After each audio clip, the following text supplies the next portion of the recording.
Բարև ձեզ հարգելի գործընկերներ, շնորհակալ ենք, որ ընդունել եք մեր հրավերը և պատրաստակամություն հայտնել լուսաբանելու այս նյութը։ Ինչպես արդեն ձեզ տեղեկացրել էի, տեղի ունեցել է Հայ-Հաղթական Դաշնակցության Հայաստանի կազմակերպության գրավի ժողովը, որը քննարկել է 2026 թվականին սպասվող ընտրություններին դաշնակցության մասնակցության և ձևաչափի հարցը։ Ասեմ, որ Հայաստանի գերագույն ժողովը կուսակցության Հայաստանի բարձրագույն ժողովն է և մինչև ժողովի տեղի ունենալը Հայաստանի ներկազմակերպության տարածքային կազմակերպությունները, այսինքն կոմիտեությունները, ընդունել են ժողովներ այդօրակարգով, այնուհետև մարզային ժողովներ, քաղաքային ժողովներ և ձևավորված տեսակետով արդեն մասնակցել են գերագույն ժողովին և ընդունել հայտարարություն։ Ես ձեզ ներկայացնեմ մեր ժողովի որոշումը, որոշ հարցեր կարգաբանեմ, այնուհետև սիրով կպատասխանեմ ձեր բոլոր հարցին։ Ուրեմն, հույդա Հայաստանի կազմակերպության 29-րդ արտարակ գերագույն ժողովը, քննելով ՀՀ ազգային ժողովի 2026 թվականի ընտրությունների հույդա մասնակցության ձևաչափի հարցը,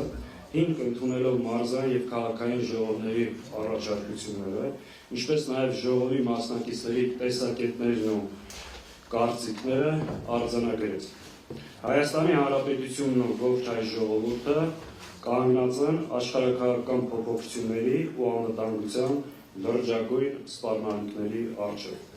Գործող վարչախմբի ապազգային և հակապետական քաղաքականությունը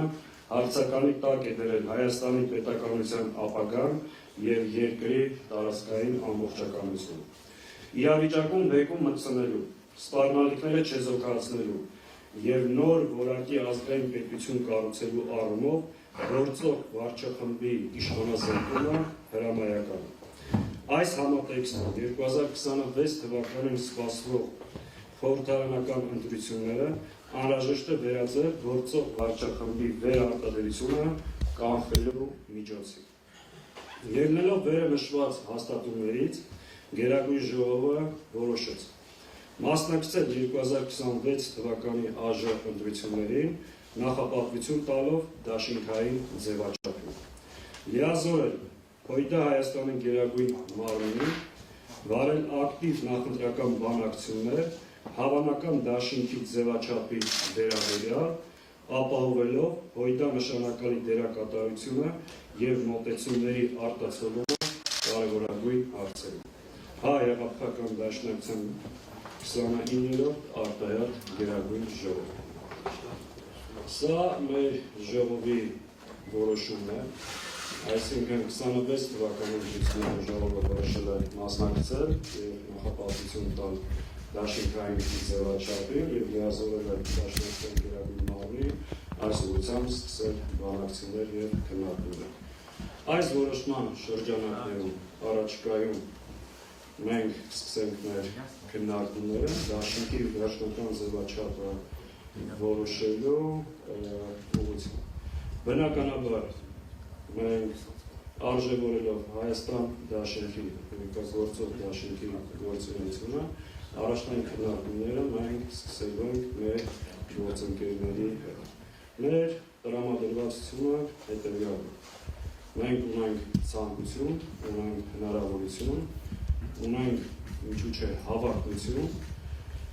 դաշինքը պահպանելու, այն ընդլայնելու և ավելի ազդեցիկ միավոր դարձնելու։ Մենք այս ընտրությունները, ինչպես արդեն նշեցի,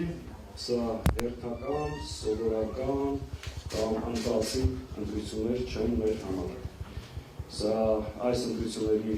արդյունքով է որոշվելու հայ ժողովրդի և մեր պետականության ճակատագիրը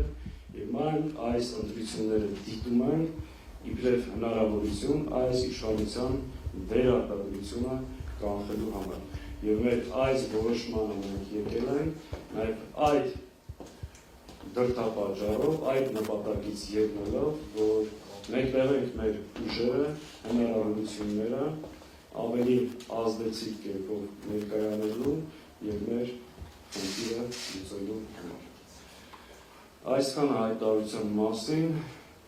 պատասխանում ձեր հարցերին, եթե հարցերին ավելի կմանրամասն։ Խնդրեմ։ Պարոն Սահակյանյան, կա արդեն հստակ որոշում, հասկացանք, որ դաշինքի ձևաչափը ցանկանում եք պահպանել, կա որոշում արդեն, որ դաշինքը ով է ղեկավարելու, կրկին երկրորդ նախագահ Ռոբերտ Քոչարյանն է, եւ որ այդ ուժերի հետ է այս պահին բանակցությունները ընթանում։ Այդ մասին դեռ որոշում չկա, այսօր որպեսզի հասկանանք ընթացքը, Դաշնակցությունը որոշել է մասնակցել դաշինքային ձևաչափով։ Հիմա մենք արդեն պետք է տեղանանք քննարկումներ, խորհրդակցություններ, բանակցություններ, որպեսզի գանք եզրակացության։ Այդ բոլոր հարցերը արդեն տեղի ունենան եւ դաշնական որոշման կգան այդ քննարկումների եւ բանակցությունների արդյունքում։ Բնականաբար սա մեր մոտեցումն է եւ այս հարցերը որոշում է կուսակցության գերագույն ժողովը։ Այս որոշումը մենք արդեն ունենք եւ սրանից հետո մինչեւ հիմա որևէ նման քննարկում տեղի չի ունեցել, որովհետեւ մենք չենք ունեցել այդ որոշումը մասնակցելու եւ դաշինքային ձևաչափով գնալու։ Այս որոշումից հետո արդեն ազատ ենք եւ լիազորված այդ բանակցությունները քննարկումները վարելու եւ վերջնական եզրակացության գալու եւ այդ հարցը պետք է որոշվի բնականաբար երկու կողմերի քննարկումների արդյունքում։ Այդ քննարկումներից հետո որոշակի հստակություններ կլինեն։ Քննարկում չի եղել այդ մասին, եւ քանի որ չի եղել այդ մանրամասները, հիմա չեմ կարող վերջնական հայտարարություններ անել։ Կարող հարց տալ։ Իհարկե։ Խնդրում եմ բանակցությունների մասին մի քիչ ավելի մանրամասն, օրինակ Բանակցությունների մասին խնդրում եմ մի քիչ մանրամասն, օրինակ կան ուժեր, որոնց հետ բացառում եք բանակցությունը եւ գործարար Կարապետյանի առաջնորդած շարժման համակարգող Նարեկ Կարապետյանը վերջերս հայտարարեց, որ Հայաստանին պետք է նոր առաջնորդ եւ ուղիղ ասած, որ նախկին ղեկավարները, ինչպես նաեւ գործողը չպետք է ուրեմն մի խոսքով պետք է, այսպես ասած, հեռանան առաջին համարներից եւ պետք է նոր առաջնորդ։ Դուք ինչպես եք դրան վերաբերվում եւ համաձայն եք, որ եւ օրինակ կա հավանականություն, որ Ռոբերտ Քոչարյանն էլ նահանջի եւ ձեր այդ դաշինքը չգլխավորի Ռոբերտ Քոչարյանն, այսինքն այս ընտրություններին նրա առաջնորդությամբ չգնաք։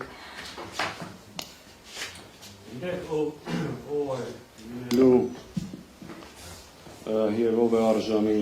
լինել իշխանություն ձևավորել, դա որոշելու է մեր ժողովուրդը։ Որևէ քաղաքական ուժ իրավունք չունի սահմանափակելու մեկ այլ ուժի մասնակցություն։ Կձևավորվեն այդ համապատասխան դաշինքները, կներկայացվեն ծրագիր, կներկայացվի թիմ եւ մեր ժողովուրդը իր գնահատականը կտա։ Իսկ ինչ վերաբերում է հավանական համագործակցությունը, ես կասեմ մեր տեսակետը, մեր մոտեցումը։ Եթե ստեղծվի իրավիճակ, որ այս իշխանության հեռացումը պայմանավորված մեր մեկ այլ ուժի հետ համագործակցելու հարցում, մենք անվերապահորեն համագործակցելու ենք ընդդիմադիր դաշտի իրական ուժերի հետ այս իշխանության վերարտադրությունը կանխելու համար։ Ով ում կմիանա, ինչ իրավիճակներ կլինի, դա ցույց կտա ընտրությունների արդյունքները։ Ներողություն մի քիչ մել անեմ ու վաղ հարցը գտա։ Տեսեք, դուք այսպիսի մեկնաբանությունները ամեն դեպքում կան դաշտում, որ Նիկոլ Փաշինյանը սնվում է նախկին նախագահների, մասնավորապես Սերժ Սարգսյանի, Ռոբերտ Քոչարյանի դաշտում լինելու հանգամանքով։ Եթե նրանք մտնում են ընտրապայքարի մեջ, այդ դեպքում Նիկոլ Փաշինյանի շանսերը մեծանում են։ Օրինակ, երբ որ նորաստեղծա ուժի ներկայացուցիչը հայտարարում է չպետք է լինեն նախկիները, հավանաբար նաև դա նկատի ուներ։ Հիմա դուք օրինակ կարծում եք, որ Ռոբերտ Քոչարյանը, Սերժ Սարգսյանը, եթե լինում է նախկիներից, որ մեկը լինում է ընտրապայքարի մեջ, դա Նիկոլ Փաշինյանի շանսերը ավելի մեծացնում է։ Դուք այս հարցի մասին ինչ եք մտածում։ Ոչ, դա նիկոլական խոսույթ է։ Այդ խոսույթն է նպաստում Նիկոլի վերարտադրությանը։ Մենք կարծում ենք, որ պետք է ընտրություններին ձևավորել մասնակցելու քանի փոշոր դաշինքները։ մարդկանց ներկայացնել այլ ընտրանքներ, հնարավորություններ, ծրագրեր եւ Հայաստանի Հանրապետության քաղաքացին թող ընդդիմության միջից ընտրի որ թիմն է, որ ինչ ծրագիրն է, որ կարող է երկիրը այս իրավիճակից դուրս բերել։ Հայաստան դաշինքը նախորդ ընտրություններին ստացել է շուրջ 280,000 քվեներ։ Նախորդ ընտրություններին մասնակցած մյուս 23 կուսակցությունները ըստ էության շեղը չեն հաղթահարել։ Եվ որևէ մեկը այդ բարոյական, քաղաքական իրավունքը չունի այդ պահանջով հանդես գալ։ Մենք երբեք որևէ մեկին չենք ասում մի մասնակցել ընտրություններին, ընդհակառակը շատ անկեղծ հայտարարում, որ շահագրգռված ենք, հետաքրքրված ենք, նաև նոր ձևավորվող ուժերը կարողանան ազդեցիկ ներկայություն ունենալ խորհրդարանում եւ որքան նման ուժերը եւ բլոկները շատ լինեն, այնքան այսօրվա իշխանության հեռացման միջավայրը ավելի բարենպաստ կլինի։ Հետևաբար ցանկացած ուժ պետք է պայքարի հատկապես ընդդիմադիր դաշտի ուժերը ոչ թե միմյանց դեմ միմյանց թիրախավորելով կամ մեկ թիրախավորող իշխանությունը իսկ մրցակցություն միմյանց քննադատությունը շատ նորմալ է վերաբերվում եւ այդ ազատ մրցակցության պայմաններում նաեւ հնարավորությունը մեր հանրությանը այլընտրանքներ առաջարկել եւ ժողովուրդը թող կողմնորոշվի հին նոր եւ մնացած ներկայացված ուժերի մեջ։ Պարոն Սաղաթելյան, Նյուդեի Անի Գևորգյան, պարոն Սաղաթելյան, դուք ասացիք առաջինը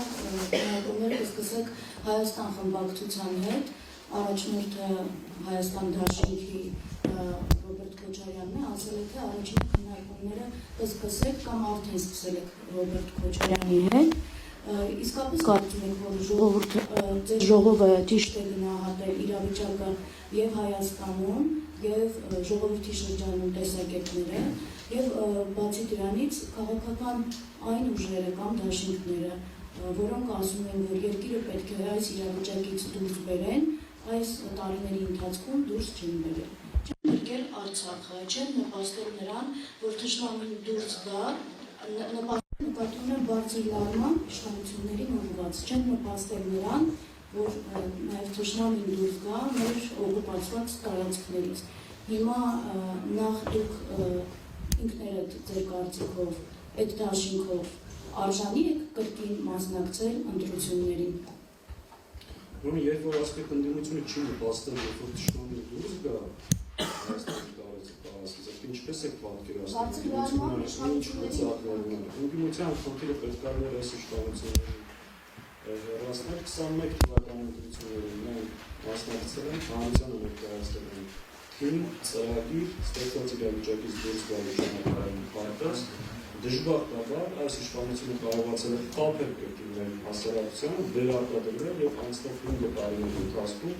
շարունակել զիջումները։ Այո, մենք 21 թվականին ամեն ինչ արել ենք արդյունքի ունենալու համար։ Դժբախտաբար ընդդիմադիր դաշտի ոչ բոլոր համատեղ ուժերը այդ խնդիրը լուծեն։ Հիմա 5 տարվա մեր գործունեությունը, մեր ժողովրդի առջևը մենք հանդես ենք գալու նոր ծրագրերով, թող մարդիկ տեսնեն, գնահատեն եւ ըստ դրա ձևավորեն հաջորդ իշխանությունը։ Եթե այս իշխանությունը վերարտադրվի, Հայաստանի ապագան հստակ հարցականի տակ է։ Մեր մասնակցությունը միայն նպաստելու ստեղծման համար մենք պատրաստ ենք լայն համագործակցության ընդդիմադիր առողջ իրական ընդդիմադիր ուժերի հետ եւ գտնում ենք, եթե այս ընտրություններին մի քանի խոշոր կայացած բլոկներով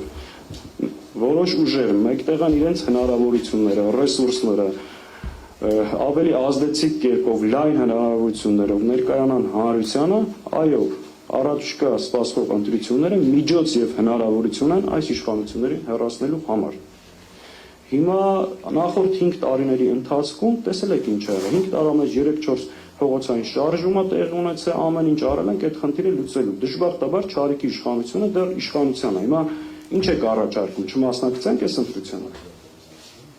Այդ ձևաչափի մասին եք խոսում։ Մեր ձևաչափը լինելու ամենաարդյունավետ ձևաչափերից մեկը, եթե քննադատում ենք այս ձևաչափը 21 թվականին եղել է ամենախոշորը, կան ավելի արդյունավետ ձևաչափեր, որոնք կարող են ձևավորվել եւ ավելի լավ արդյունք արձանագրել։ Մենք միայն ուրախ կլինենք դրա համար։ Ընդ որում ներողություն մի բան ստեղ ասեմ, մենք այս դաշինքը չենք, այսինքն մենք որոշել ենք դաշինքային ձևաչափով մասնակցել, ոչ թե ունենալով մտավախություն, որ դաշնակցությունը ՇՄ չի հաղթահարի, մենք այդ մտավախությունը չունենք ընդհանրապես եւ ժողովը նաեւ այդ մասին արձանագրել է եւ դրա բոլոր հիմքերը ունենք նաեւ դա ասելու։ Ես մի քանի օրինակ բերեմ, որ պարզ լինի նաեւ այդ իմաստով, նախ 2018 թվականին ամենածանր շրջանում, երբ որ այս իշխանությունը 80% ռեյտինգ ուներ, մենք մասնակցել ենք 3% ցուցանիշ ենք արձանագրել։ Դրանից հետո հաշվի առնելով մեր 5 տարվա գործունեությունը, 21-22 թվականին 2 տասնյակից ավելի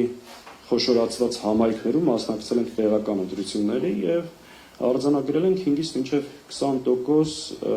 արդյունք, ներգրաված ենք 2 տասնյակից ավել համայնքներում, ամբողջ Հայաստանում ունենք կազմակերպական միավոր 52 գրասենյակներ, ուսանողական, երիտասարդական միություններ, վերջը Հայաստանի ամենակայացած գաղափարական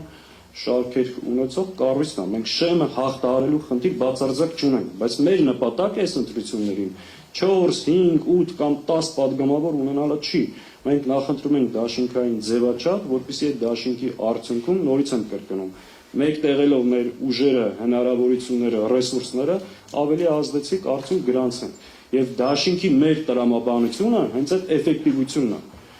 Որտեղ եթե առանձին երկու ուժ տվյալ պարագայում, ասենք մասնակցային ընտրություններին մեկը արձանագրեր օրինակ 2x, մյուսը եւս 2x, այս միացման փոքր լրանցման արդյունքում մենք նպատակ ունենք դա դարձնել 8x պայմանակ։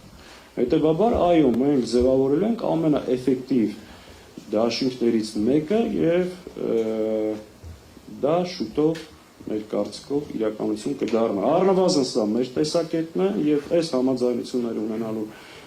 դեպքում գնալու ենք այդ ճանապարհով։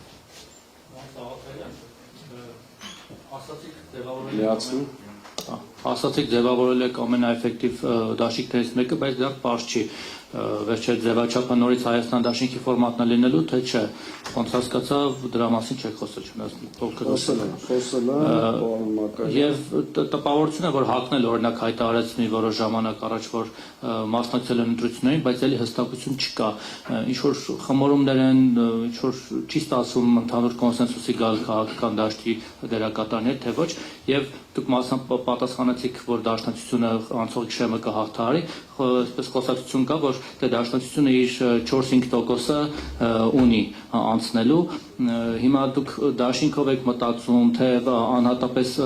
մասնակցելով թեկուզ փոքր տոկոսներ, բայց անցող իշեմը հաղթահարելով եք մտածում ավելի արդյունավետ կլինի, որ հետո գոնե միանաք իրար կոալիցիա կազմեք։ Ու մեկ էլ Քոչարյանի հետ արդեն հասկացանք, իսկ Սերժ Սարգսյանի ՀՀԿ-ի հետ քննարկումներ կան, հնարավոր է ավելի լայն ճակատով մասնակցություն, թե էլի ամենը տարբեր ձևերով մասնակցել եք ու խանգարեք իրար։ Սկզբից ներկա չէիք, այդ մասին շատ հստակ արձանագրել ենք, որ մասնակցում ենք ընտրություններին, նախապատվությունը տալիս ենք դաշինքային ձևաչափ։ Եվ արժևորելով Հայաստան դաշինքի գործունեությունը, բնականաբար առաջիկ քննարկումները ունենալու ենք դաշինքի մեր գործընկերների հետ։ Ինչի, այսինքն ինչ եք կարծում, դաշինքը ձևավորվում է երկու կողմերի քննարկումների եւ համատեղ հայտարարության արդյունքում։ Այսինքն մենք ժողով ենք արել, որոշել ենք մասնակցել դաշինքային ձևաչափով եւ ստացել ենք ժողովից լիազորություններ, բանակցություններ վարելու ձևաչափը վերջնական որոշելու համար։ Հիմա այդ քննարկումների արդյունքում ես չեմ կարծում, որ դժվարություններ կամ մեծ անակնկալներ կլինի։ Մենք տեսնում ենք այդ հնարավորությունը, որ դաշինքի այսօրվա դաշինքի հիման վրա կձևավորենք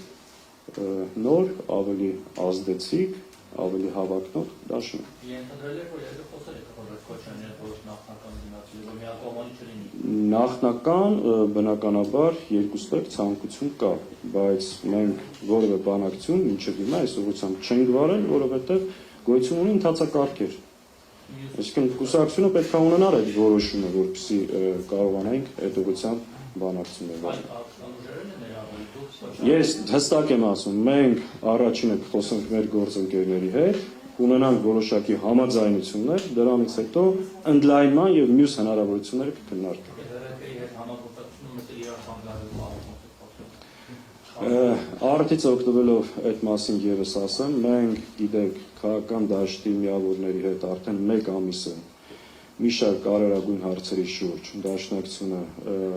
իրականացնում է խորհրդակցություններ եւ քննարկումներ, հիմնականում 5 կետի շուրջ են տեղ ունենում այդ քննարկումները, որոնցից մեկը այո, միմյանց չթիրախավորելու եւ սլակները գլխավոր թիրախի ուղղությամբ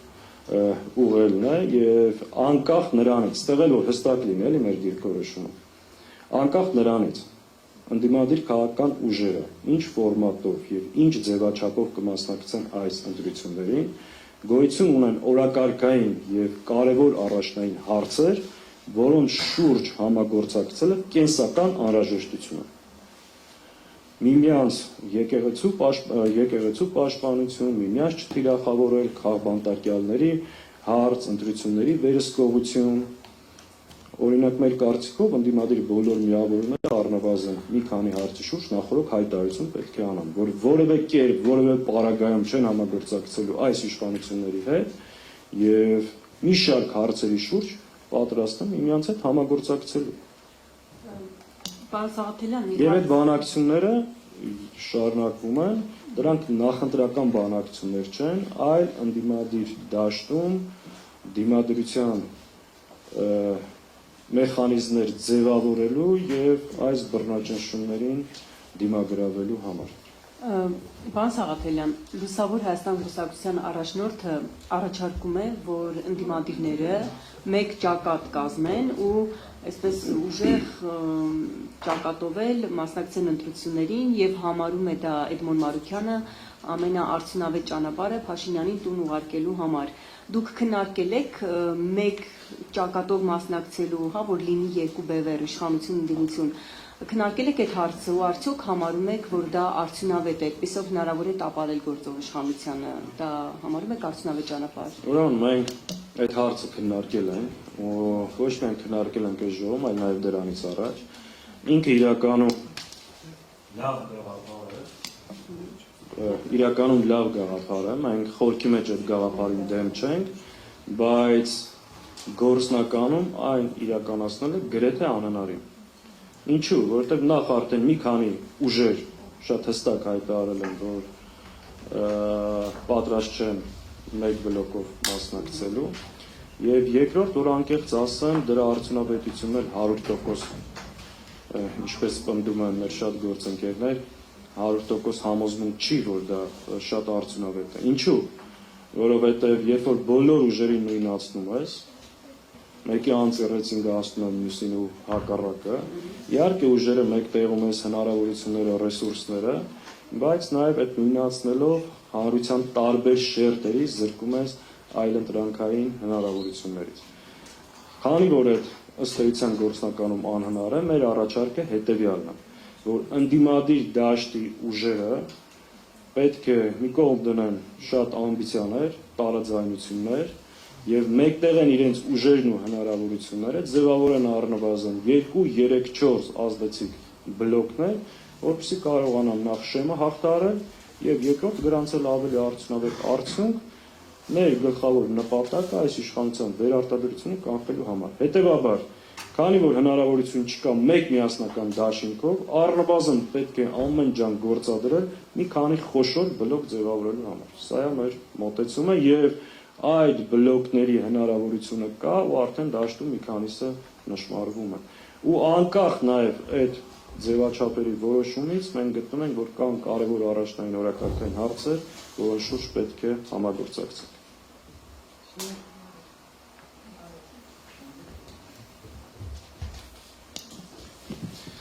Պարոն Սաղաթելյան, բացի այն, որ դուք ձեր Facebook-յան էջին գրել եք, որ դատապարտում եք Հայաստանի Հանրապետության իշխանության դեմ ուղղված ցանկացած խոսք կամ գործողություն անկախ նրանից թե որտեղից է այն հնչում, դաշնակցությունը որպես կուսակցություն ինչ է պատրաստ անել, օրինակ ունեք կապեր ռուսական կողմի հետ, այս թեմաներով խոսում եք, թե ոչ, որ Սալավյովի նմանները նստում են եւ ռուսական պետական հեռուստատեսության եթերում հայտարարում են, որ պետք է ինքնիշխան Հայաստանի Հանրապետության դեմ հատուկ օպերացիա իրականացվի եւ դա համարում են ազդեցության գոտի։ Նախ դուք կիսում եք այդ գնահատականը, թե ոչ, արդյոք համարում եք Հայաստանի Հանրապետությունը ռուսական ազդեցության գոտի, թե ոչ, եւ ինչ քայլեր դաշնակցությունը կանի որպես այսպես հարուստ փորձ ունեցող ավանդական կուսակցություն։ Նարեկ ջան, կարդում ես իմ ստատուսը, որտեղ շատ հստակ դատապարտում եմ, հետո ասում եք կիսում եք տեսակետը։ Բնականաբար ոչ, շատ հստակ պաշտոնապես դատապարտել ենք այդ երևույթը եւ դա մեր համար անընդունելի է։ Անկախ նրանից դա որ աշխարհակահաղական կենտրոնից է արվում եւ անկախ նրանից այդ երկրի հետ մենք ինչ որակի հարաբերություններ ունենք։ Հայաստանի ինքնիշխանությունը, պետականությունը, անկախողությունը որևէ մեկը չի կարող թիրախավորել եւ մենք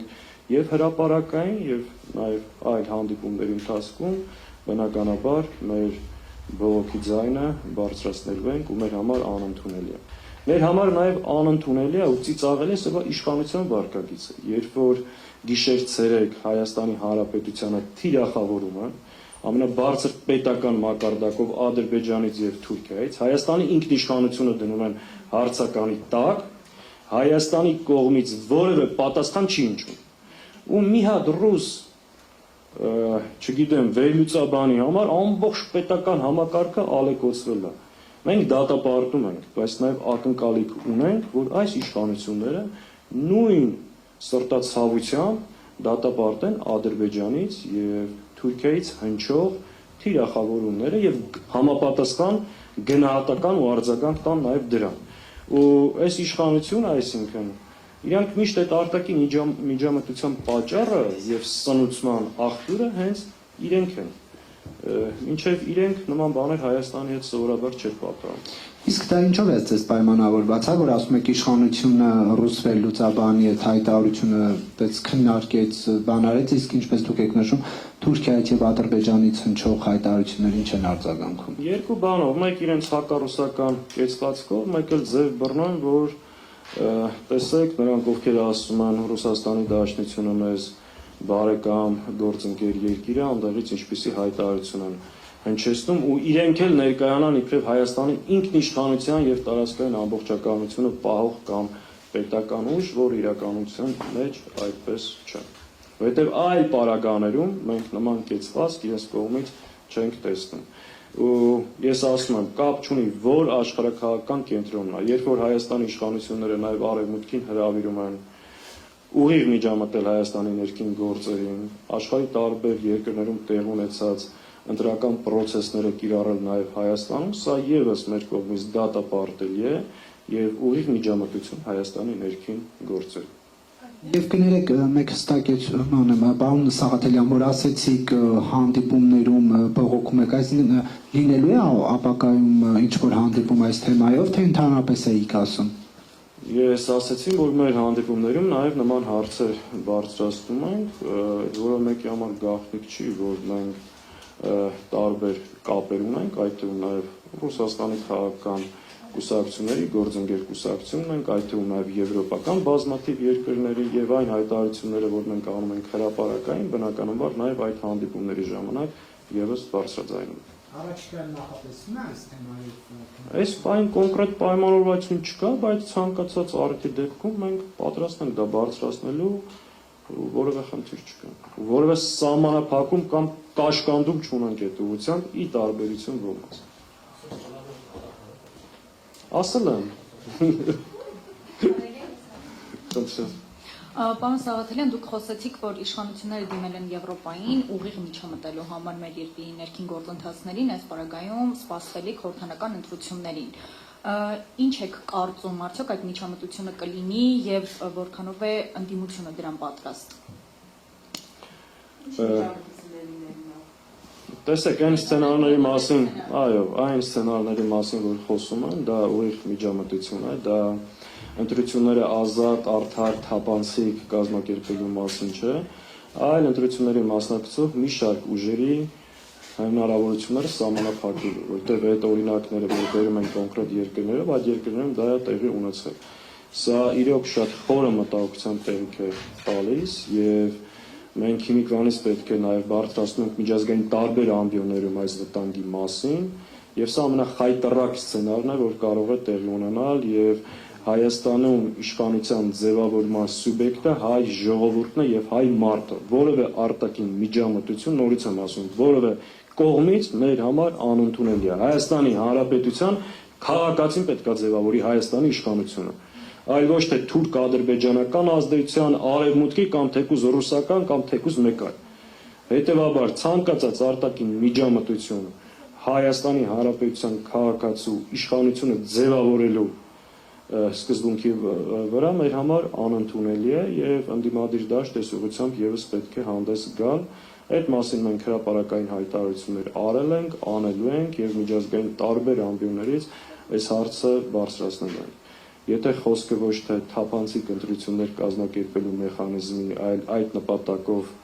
իրականում տարբեր ուժերի մասնակցությունը սահմանափակելու մասին է խոսքը, դա մեր համար անընդունելի է։ Տեսեք, իրականության մեջ այս վտանգը կա եւ սա ռեալ վտանգ է հաշվի առնելով այս իշխանությունների այսօրվա ձեռագիրը, այն ռեպրեսիաները, այն ամեն ինչ ինչ որ անում են։ Մի քանի հավանական սցենար կա եւ այդ տարբերակները այսօր ընդդիմադիր դաշտի ուժերի հետ մենք քննարկում ենք։ Այո, եթե իշխանությունը գնա այդ տարբերակով, դրան համարժեք եւ համապատասխան քայլեր պետք է անի ընդդիմությունը եւ դա անխուսափելի է։ Ու այդ տարբերակները այսօր քննարկվում են։ Պարոն Սաղաթելյան, ես եւս երկու հարց ունեմ։ Առաջինը նախընտրական ծրագրերի մասին նշեցիք։ Ինձ հետաքրքիր էր 2021 թվականի ձեր նախընտրական ծրագրերից քանի տոկոսն եք մոտավորապես իրագործել այս տարիների ընթացքում եւ երկրորդ հարցս դուք եւս ԿՊԱ-կան падգամավորների նման 3 միլիոն դրամ պարգևավճար եք ստացել եւ եթե գաղտնիք չէ, ինչ նպատակներով եք ծախսել։ Խորհրդարանի բոլոր падգամավորները ստացել են պարգևավճար, մենք այդ մասին ստանալու օրը եւ կոնկրետ հայտարարություն ենք արել, որ Հայաստան խմբակցության падգամավորները այդ գումարները ուղղել են տարբեր սոցիալական ծրագրերի։ Դրանից առաջ մյուս բոլոր դեպքերում եւս այդպես է եղել։ Եղել են դեպքեր, երբ որ ամբողջ խմբակցությունը գումարը հավաքել է, ուղարկել է որևէ կոնկրետ հիմնադրամի փոխանցել կամ բարեգործական ծրագրի, այս անգամ ավելի ազատ ենք թողել падգամավորներին յուրաքանչյուրը անհատական մոտեցումներով այդ հարցը լուծել։ Եվ բոլորը գնացել են այդ ճանապարհով։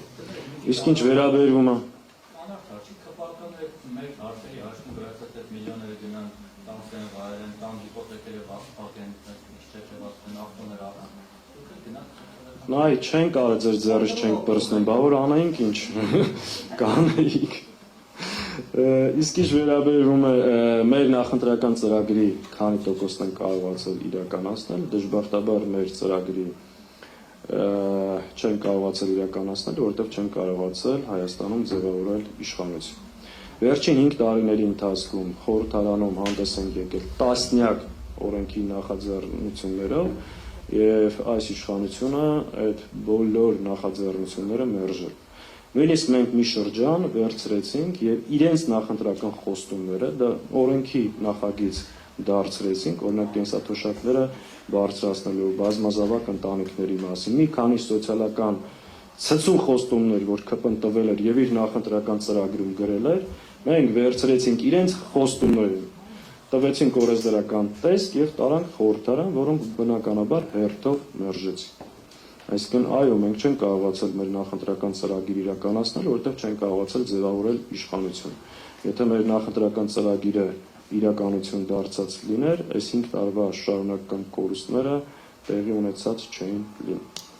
Իսկ գալիք ընտրությունների ձեր նախընտրական ծրագրերը կազմելիս այս անգամ գոնե հաշվի կառնեք, որ գուցե այս անգամ եւս ընդդիմություն լինեք եւ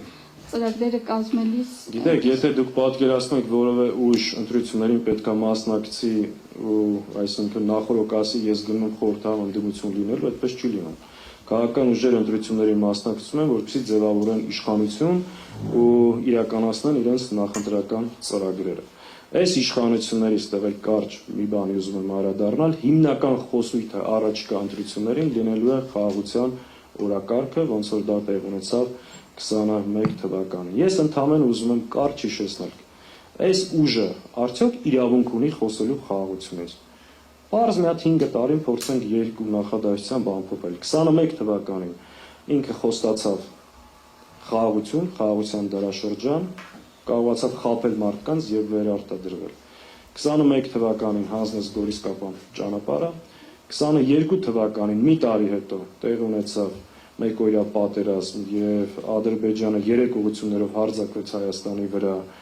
եւ այսօր ադրբեջանական զորքերը գտնվում են Գեղարքունիքում, Ջերմուկում եւ Սյունիքում։ Դրանից ամիսներ հետո Արցախը ճանաչեց Ադրբեջանի կազմում 9 ամիս տեղ ունեցող բլոկադա եւ արդյունքում 23 թվականին Արցախում ցեղասպանություն, էթնիկ զտում, հայաթափում, 24 թվականին դրանից 1 տարի հետո հանձնեց Ադրբեջանին ոչ չի դիմաց Տաուշի շրջանում մեր վերահսկողության տակ գտնվող ռազմավարական նշանակության դիրքեր եւ գյուղեր, 25 թվականին խոստացել է ակնհայտ թուղթ ու գրիչով միջանցք Ադրբեջանին եւ Թուրքիային ու նաև հրապարակային ստանձնել մի շարք պարտավորություններ ապագայում զիջումներ անելու համար, սահմանադրություն փոխելու, անկլավներ տալու, հայտարարել է, որ Հայաստանի տարածքում կան ադրբեջանական, Հայաստանի հսկողության տակ կան ադրբեջանական տարածքներ, որոնք պետք է վերադարձվի, այսա Նիկոլ Փաշինյանի խաղաղության 5 տարիները։ Եթե հիմա նորից պետք է Հայաստանի Հանրապետության քաղաքացին հավատա, այս ինչ որ ասում, դրանք 4 փաստեր են, չէ՞, որևէ մեկը չի կարող դա երկել։ Իսկ ո՞նց կարելի է սրան հիմա հավատալ ու ասել խաղաղություն է բերում։ Պատերազմի, պարտության, կորուստների խորհրդանիշն է այս իշխանությունը։ Ու հիմա իրանք փորձում են ներկայանալ խաղաղասերն էլ, մեզ էլ ներկայացնել իբրև պատերազմի ուժեր կամ ռևանշիստներ։ Հիմա տեսեք իր կառավարման տարիները, վերցրեք, տեսեք այս դաշինքի կառավարման տարիները ու կհասկանաք ով է խաղաղություն բերողը, ով պատերազմ։ Բայց Պարոն Սաղաթելյան, Մարդուրանքների նախկին պաշտպան Արման Թաթոյանը, ինչպես նախկինում, այնպես էլ այսպես շարունակաբար ակնարկում է եւ ուղիղացում է, որ պետք է նախկին նախագահները առհասարակ խաղից դուրս գան, որպեսզի հնարավոր լինի Նիկոլ Փաշինյանին հեռացնել իշխանությունից։ Դուք այս մասին ինչ կարծիք ունեք։ Արդյոք այս տեսակետը իսկապես ճիշտ է եւ քանի որ քաղաքացիներ էլ կան, հա, որ ասում են ոչ նախկին, ոչ ներկա Եվ նոր ձևավորված տարբեր քաղաքական ուժեր կան, այդ թվում նաև մեր ձևով շարժումը, որը դեռևս շարժում է եւ որպես այդպիսին քաղաքական ուժ չէ եւ հայտնի էլ չէ ով է այդ շարժման առաջնորդը լինելու ընտրություններին, ունի արդյոք պոտենցիալ նոր ընտրողների ներգրավելու, այսպես ասեմ, մարդկանց, որոնք որ նախկինում չեն գնացել ընտրության եւ եթե մեր ձևով մասնակցի ընտրություններին կգնան եւ կընտրեն իրենց, թե մեր ձևովը ընդդիմադիր քաղաքական ուժերի ընտրողներին է տանելու իր դաշտ, որովհետև այսպիսի մտահոգություններ հնչում են, քանի որ այս պայդրությամբ դեռևս չկա այն ալիքը, որը կարող է քաղաքացիներին դրդել գնալ ընտրության կամ ցանկանալ իշխանափոխություն։ Ուրեմն նախարարից օգտվելով մեկ անգամ եւս ասեմ, որ Սամվել Կարապետյանը քաղբանտարկյալը հալածվում է այս իշխանությունների կողմից ամբողջությամբ ապօրինաբար եւ այնինչ տեղի ունենում Սամվել Կարապետյանի նկատմամբ դա մեր համար անընդունելի է, դատապարտելի է եւ շատ ուղիղ հալածվում է հայկական եկեղեցու եւ հայկական ինքնության կողքին կանգնելու համար։ Իսկ ինչ վերաբերում է մեր ձևով շարժմանը, մենք շատ դրական ենք վերաբերվում եւ հույս հայտնում, որ նոր ձևավորվող շարժումը ընդդիմադիր դաշտում կունենա իր տեղը եւ դերը։ Ինչպիսի վարչապետի տեխնացիով հանդես կգան, ինչպիսի ծրագրերով, դա արդեն այլևս մեր որոշելիքը չի։ Ես վստահ եմ, կա հավաքված թիմ, ունեն ծրագիր եւ հանրությանը համապատասխան առաջարկներ կանեն եւ ըստ իրենց դիրքավորման էլ մեր քաղաքացիները կորոշեն ում ինչ քվե տալ։ Իսկ ինչ վերաբերվում է մյուս նոր ստեղծվող ուժերին, ովքեր անընդհատ պահանջներ են դնում, ով քաղաքականությունից դուրս գա, ով չգա, կամ նույնիսկ ասում են մենք որևէ մեկին չենք միանա, նախ ասեմ, որ կամ այսպես ձևակերպեմ, ես չեմ ասի, իա շեմա անցեք, նոր մեկին միանալու չմիանալու հարց քննարկեք։ Ես ասում եմ, որ որևէ մեկը թող պահանջ չներկայացնի, ով ընտրություններին մասնակցի, ով չի։ Ունեք հնարավորություն։ Ասում եմ ոչ նախկիններին, ոչ ներկաներին, օրինակ մենք պարոն Թաթոյանի համար հրաշալի հնարավորություն է հանդես գալ իր ծրագրերով, իր թմով եւ առաջարկել մարդկանց, որպեսզի գնան իր հետևից եւ քվեարկեն։ Եվ մենք անկեղծ հաջողություն ենք մաղթում եւ հույս ունենք, որ կհաղթահարեն շեմը, ներկա կլինեն խորհրդարանում, նպաստելով ընդդիմադիր դաշտի աշխատանքներին եւ այս իշխանությունների հեռացմանը։ Մենք չենք մտնելու այդ մանր մի խոսքով բանավեճի մեջ, էլի։ Մեզ չեն կարող այդ նիկոլական խոսույթներով քաշել այդտեղ։ Մենք ավելի լուրջ, ավելի կարևոր, ավելի մեծ նպատակ ունենք, գնում ենք այդ նպատակ իրականացնելու համար։ Նախկին, նոր, թազա, հին, չգիտեմ, այս նիկոլական խոսույթը գցել են մեր մեջ ու անընդհատ այս ճանապարհով։ Իսկ ինչ վերաբերում է ով ամենամեծ անտիռեյտինգը ունի, բոլոր սոցիոլոգիական հարցումներով ամենամեծ անտիռեյտինգը ունի այսօր Նիկոլ Փաշինյանը։ Եվ ընդդիմադիր մյուս ձեր ասած նախագահները միասին վերցրած Նիկոլ Փաշինյանի չափ անտիռեյտինգ չունեն։ Այսօր թող հստակ լինի, այս կապել են ասենց ընտրողների վզին եւ փորձում են այդ թեզը առաջ տանել, իրականությունում այդպես չի։ Անտիռեյտինգը ավելի բարձր։ Բայց ինչի նամր եք ասում կա։ Այո, սոցիոլոգիական հարցումների մեր պատվիրած, այո։ Չէ, որովհետև դա չենք ասել հրապարակելու կամ հանրային կարծիքի վրա ազդեցություն ունենալու համար։ Դա արել ենք մեր գործունեությունը կազմակերպելու համար, անում ենք պարբերաբար եւ ոչ միայն փորձում ենք կուսակցությունների անհատների այսպես ասած ռեյտինգը կամ անտիռեյտինգը ճշտել, այլ նաև փորձում ենք հասկանալ մեր հասարակության վերաբերմունքը մի շարք հարցերի նկատմամբ։ Օրինակ մի այսպիսի տվյալ ձեզ ասեմ, որովհետև այսպիսի համոզմունք կա, որ մարզերում գյուղերում Նիկոլ Փաշինյանի սիրուն գյուղերը Նիկոլ Փաշինյանի էլեկտորատն են։ Դուք օրինակ այդպես են ասում։ Տարբերություն կա մարզերի եւ քաղաքների բնակության տեսակետների միջև, բայց դա այդպես սարսափելի մեծ չի այդ տարբերությունը։ Ձեզ ընդհանրապես մի կարճ մի տվյալ ասեմ, որ որևէ մեկ, այսինքն ճնշող մեծամասնությունը հարցվողների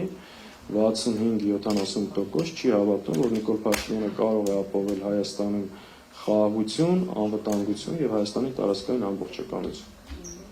Ու սենց տարբեր մեծամասնությունը մերժում է իր եկեղեցու նկատմամբ այս հարձակումները, որ կա եւ գոյություն ունի։ Այսինքն մենք այդ հարցումներով փորձում ենք ոչ միայն ռեյտինգ եւ հակառեյտինգ, այլ նաեւ այդ կարևոր հարցերի շուրջ մեր հանրությանը ժողովրդի տեսակետը իմանալ։ Վերջի հարցը տվեք ավարտեմ։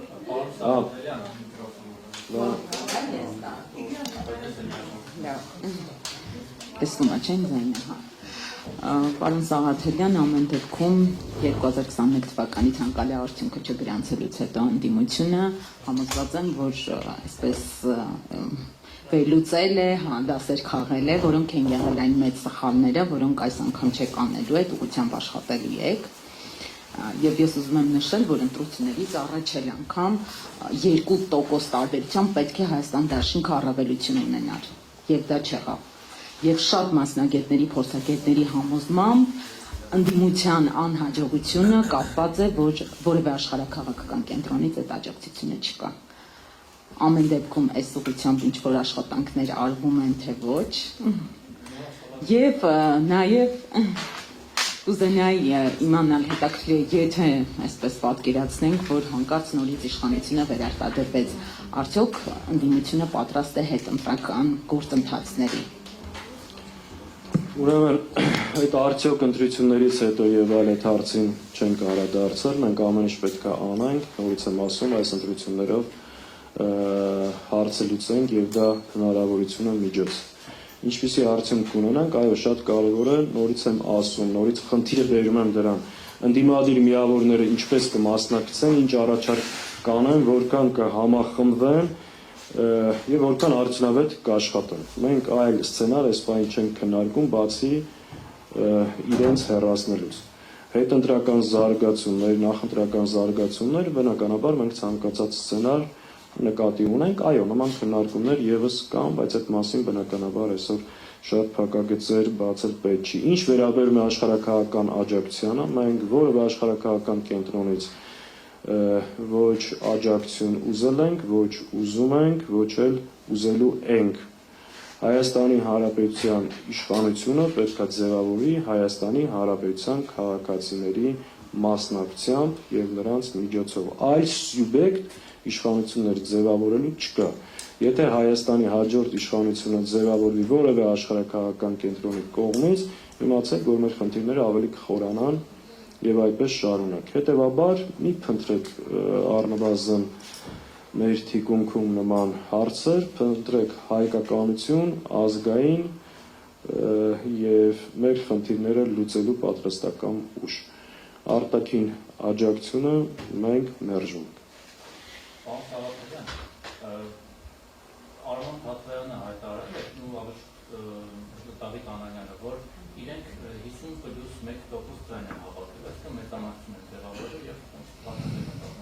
իշխանություն են ձևավորել։ Մատը բնական է, որ բոլոր ամբիցիոզ քաղաքական ուժերը դաշինքները ստում են իշխանության 50+1% ձայն հավաքել։ Հիմա եթե Թաթվայանը արդեն Բողոյանն արել 50+1%-ը, այնտեղ մենք գիտեմ, ասենք 20% հավաքել մի քիչ մյուսները, դա ինչ անում, ձեր բան չի մնում։ Ոնց է տեղավորվել։ Հաջողություն են մաղթում իրենց։ Հաջողություն են մաղթում։ Եթե օրինակ Արմատասյանը դառնա վարչապետ, իրենց կամ կոալիցիա կձևավորեր, դրանց դաշինք կլինի։ Ես այսպես ասեմ, եթե լինի մի իրավիճակ, որ մեզանից որևէ մեկը ավելի շատ քվե հավաքի եւ մեր իրենց հետ համագործակցության արդյունքում այս իշխանություններին կարող ենք հեռացնել, մենք համագործակցելու ենք։ Ի տարբերություն մյուսների շատ ուղիղ ասում ենք, եթե որևէ ուժ մեզանից ավել քվե է հավաքելու,